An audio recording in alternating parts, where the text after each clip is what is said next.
सुरक्षाको लागि प्रहरी प्रशासन, कसको सुरक्षाको लागि अदालत, कसको सुरक्षाको लागि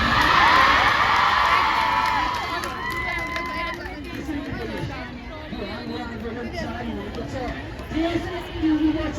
यहाँबाट सुरु भयो होला, सिङ्गराबाट सुरु गर्दा आज मात्र भएको होइन, हिजो पनि भएको थियो।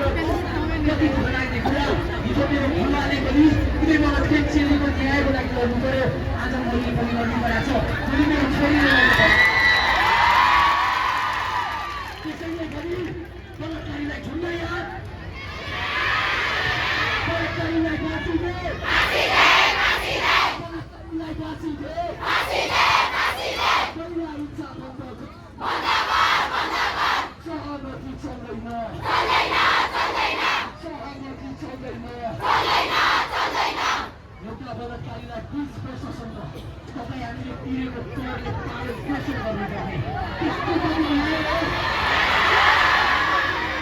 के त्यो न्याय हो? किन तिर्ने सरकारलाई कर?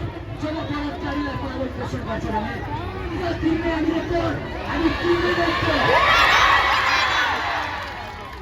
बलात्कारीलाई पालन पोषण चल्दैन, बलात्कारीलाई फाँसी दे, गरिबलाई न्याय दे।